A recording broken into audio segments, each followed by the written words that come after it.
Thank you once again for making Locked On Cougars your first listen of the day. Hope you all are doing well on this Wednesday, and thank you for enduring what I just went off the diatribe I went off on. But I get fed up with certain things, and obviously had to get some thoughts off of my mind and chest there. But good news is BYU basketball is continuing to remake this roster and retool the roster in Kevin Young's image.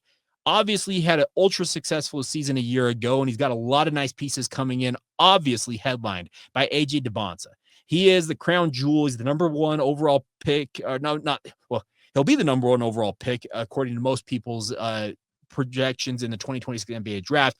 But depending on where you look, he's either the number one, or in the case of 24/7 Sports, the number two overall prospect in this recruiting cycle. He comes in, and he obviously is going to carry a whole lot of the weight of carrying BYU's fortunes with him. The nice part is BYU got some good news yesterday that Brody Kozlowski, who was a guy that a lot of people were excited for when he committed to BYU. He was a four-star prospect, two-time state player of the year, Mr. Basketball here in the state of Utah out of Corner Canyon High School. Had a highly publicized commitment to USC, broke that when Andy Enfield bailed for SMU, and comes home and plays for the family alma mater and plays for BYU. Now, his freshman season was beset by injury. He will get a medical hardship waiver, it appears, and he'll be a redshirt freshman next year. And there was some question of, as this portal window kind of wore on, would he actually ultimately look at his other options after not playing much last year? Well, he officially announced yesterday that I'm all in. I'm locked in with BYU basketball. And that's a great sign. It's a young man who understands the vision for what BYU has for him. I'm sure he had extensive conversations with Kevin Young and the rest of the BYU staff and was understanding of what BYU sees for him. And I think the biggest thing for a guy like Brody Kozlowski, as he watched a 10 and 11-man rotation last year play out, maybe wondered at points, hey, if I could get healthy, would I really crack this rotation? And I think the best message that could have been sent to him, and I don't know this for certain, is to be patient. Remember, BYU had some upperclassmen last year that have now exited the program. There's obviously some transfer portal defections and additions, and there will still be additions, and we'll talk about a potential couple or three coming up momentarily.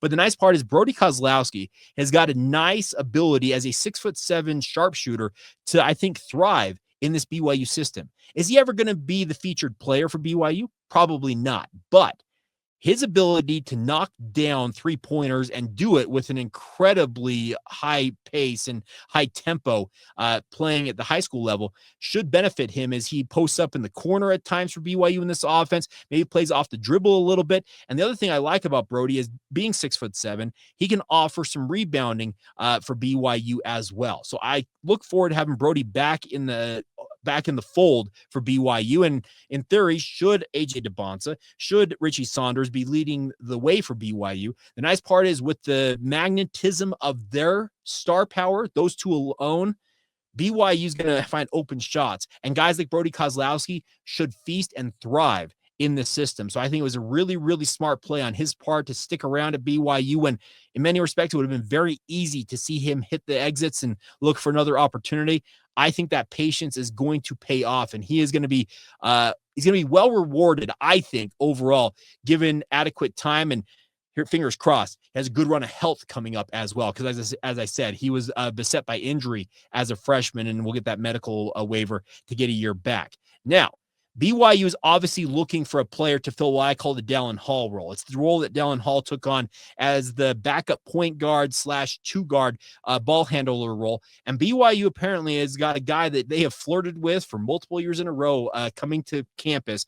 Apparently visit began yesterday for Dominick Harris. Now, Dominic Harris, if I'll take you back to 2023, was coming out of Gonzaga. He was a junior then, if I recall correctly, had a decent run with the Bulldogs and visited BYU and ultimately decided that LMU, Loyola Marymount, a former West Coast Conference rival of BYU and Gonzaga's, was where he wanted to go play because it offered more of a featured role for him down there at LMU. He had a monster year playing for not the Gales. Are they? No, the Lions. Excuse me, Loyola Marymount. That's beside the point. Had a really, really strong season, hit the portal once again, and then essentially made the crosstown trek from Loyola Marymount in LA to UCLA. Now, this past year at UCLA, barely played, it felt like. I think it was 11 games, 12 total points on the year. The year before that, at LMU, he's a 6'3" guard, by the way. He averaged 14.3 points, shooting 44.8% from three for the LMU Lions. I don't necessarily know what to take away from this, is that, hey, maybe he thrives at the G5 level or the mid-major level, because that's what Gonzaga and I know that, well, Gonzaga is a top-tier program. That's probably a bad comparison. But LMU, a mid-major program, he thrived there. Then he goes across town to UCLA and barely plays and barely scores.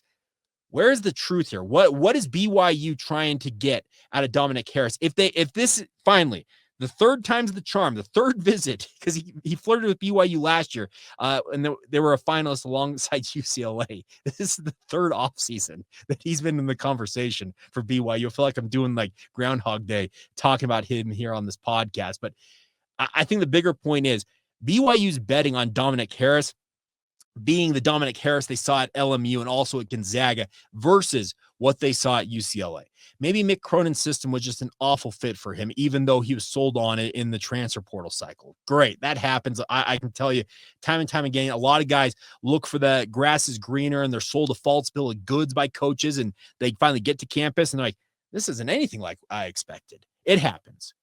But I think a guy like Dominic Harris, BYU has seen him play up close and personal for multiple years in a row, and they are betting on getting more of the LMU version of Dominic Harris if he picks BYU as a 60-year senior to come in and be that backup guard behind a guy like Robert Wright III. I think this is a tailor-made fit for a guy like Dominic Harris. He doesn't have to come in and be the guy, because we just talked about the fact that you have guys like an AJ DeBonsa, you have Richie Saunders, Robert Wright III is absolutely got star power of his own.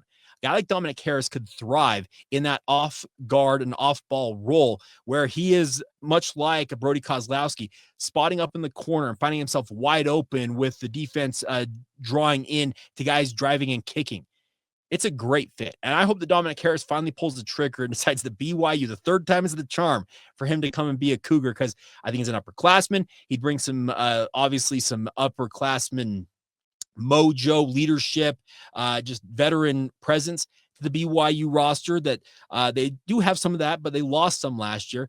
I think this would be a tailor-made fit for BYU, and we'll see how it all goes down. But the biggest thing for BYU, and I think Kevin Young's understanding this, is yes, he's always going to bring in top-tier talent as much as he possibly can, but he also wants to intersperse it with guys who are very capable in playing role player positions, but more importantly, getting elder statesman is probably the wrong term, but veteran presences on his roster alongside the young starlets he'll have playing for the BYU basketball program.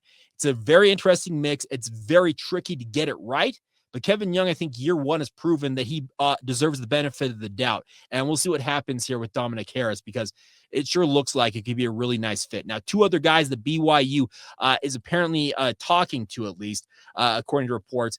Auburn Anytime, no idea the veracity of this count, is saying that Auburn wing Chad Baker-Mazara has seen interest from BYU among many others as a 6'7" wing player. He averaged 12.3 points per game this past year for the Auburn Tigers. Obviously made a run to the Final Four with Auburn, so would it be a veteran presence as well? He is a junior, if I recall correctly. So that's obviously something to pay attention to there. And then the other player to pay attention to, for those of you who are going to crow at me, Jake, they're not recruiting big men. Well, they have apparently reached out to Florida Atlantic big man Baba Miller.